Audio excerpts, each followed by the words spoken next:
Assalamualaikum warahmatullahi wabarakatuh. Perkenalkan, nama saya Rin Saputra dengan NIM 228201174, Prodi Farmasi kelas 6D. Di sini saya akan mempresentasikan video tentang teknologi bahan alam. Materi 1. Abstraksi minyak atsiri. Definisi: minyak atsiri adalah zat berbau yang terkandung dalam tanaman. Minyak ini disebut juga minyak menguap, minyak esteris, minyak esensial karena pada suhu kamar mudah menguap. Istilah esensial dipakai. Ciri utama senyawa yang berwujud cair liquid pada suhu ruang mudah menguap atau terbang volatil menghasilkan aroma tertentu. Kandungan: minyak atsiri yang terkandung pada suatu bahan tanaman pada umumnya terdiri dari campuran beberapa jenis senyawa minyak atsiri. Beberapa di antaranya sangat labil atau tidak stabil pada perlakuan suhu tinggi. Metode: 1. Destilasi. A. Destilasi air. B. Destilasi air uap. C. Destilasi uap. 2. Press. 3. Pelarut. 4. Pelarut organik. 4. Enfluorasi. 5. Maserasi lemak panas. Dan ini gambar ada di sampingnya. Dan di sini ada beberapa metode yang lainnya. A. Press. B. Kelemahan. C. Kelebihan. A. Pelarut organik. B. Kelemahan. C. Kelebihan. Maserasi lemak panas tahapan. B. Kelemahan. C. Kelebihan. Maserasi lemak panas. A. Maserasi lemak panas tahapan persiapan ekstraksi pemisahan. B. Kelemahan. Pemisahan lebih sulit waktu lama senyawa rusak karena panas. C. Kelebihan teknologi sederhana. Materi 2. Fraksinasi dan isolasi. Fraksi berasal dari kata fraction atau bagian. Secara harfiah dapat diartikan sebagai mekanisme untuk memilah atau memisah-misahkan suatu kumpulan atau kesatuan menjadi beberapa bagian frakton atau part, atau lebih mudahnya dapat dikatakan sebagai proses pembagian kelompok. Mendapatkan fraksi bagian tertentu dari suatu ekstrak yang merupakan fraksi aktif. Melakukan isolasi atau pemisahan satu senyawa metabolit sekunder tunggal.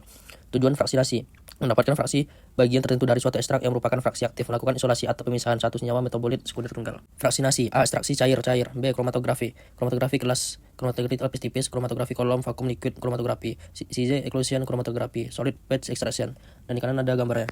Fraksinasi cair. A. Peningkatan polaritas. B. Ketidakcampuran antara dua komponen pelarut yang digunakan. C. Dapat diprediksi senyawa terlarut non polar sama dengan lemak atau lilin, terpen, steroid. Semipolar adalah kumarin, flavonoid, tak terglisida, flavonoid, alkaloid. Polar sama dengan flavonoid, glisida, alkoholit, kuartaner.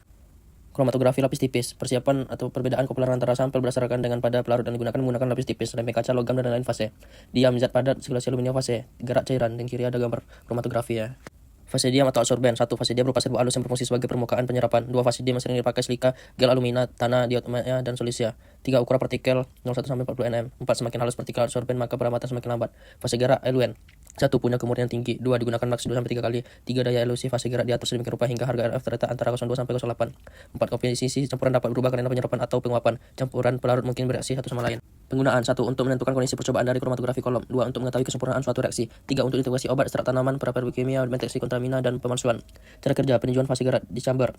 2. Penyiapan lempeng penotolan jarak antara bercak 1,5 cm. 3. Masukkan lempeng ke chamber. 4. Setelah fase gerak mencapai tanda angka, keringkan dan tampakkan sesuai monografi. Visualisa noda. Isolasi komponen campuran. 1. Bercak disedot dengan vakum tube lalu disari.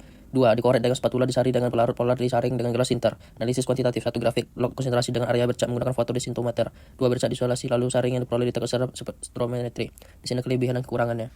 Materi 3 itu ada 4. Definisi: proses pemurnian kembali senyawa organik, cara mensterilkan kembali senyawa padat yang telah dilakukan pelarut. 2. Pemisahan berdasarkan peristiwa fisika atau kimia. Pemisahan secara fisika mengubah zat selama pemisahan secara kimia. 3. Kemurnian. Metode untuk mendapatkan komponen bahan alami murni bebas dari komponen kimia lain tidak dibutuhkan prinsip. 4. Prinsip kerja: senyawa dilarutkan dengan pelarut yang dapat melarutkan pada suhu tertentu. Temperatur dan pelarut yang digunakan. 1. Pelarut hanya bereaksi dengan zat yang akan dilarut. 2. Titik didih pelarut harus rendah. Hal ini akan mempermudah pengeringan kristal yang terbentuk. 3. Titik didih harus lebih rendah dari titik zat yang akan dimurnikan agar zat tersebut tidak terurai. Di sini ada alat dan fungsinya.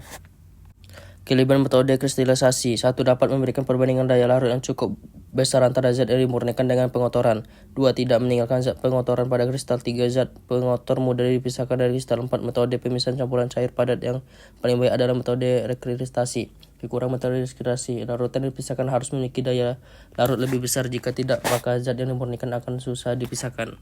Komputasi bahan alam. Komputasi dapat diartikan sebagai cara untuk menemukan pemecahan masalah data input dengan menggunakan suatu algoritma. Hal ini ialah apa yang disebut dengan teori komputasi, suatu bidang dari ilmu komputer dan matematika. Selama ribuan tahun, perhitungan dan komputasi umumnya dilakukan dengan menggunakan pena dan kertas, atau kapus dan batu tulis, atau dijelaskan secara mental, kadang-kadang dengan bantuan suatu kabel.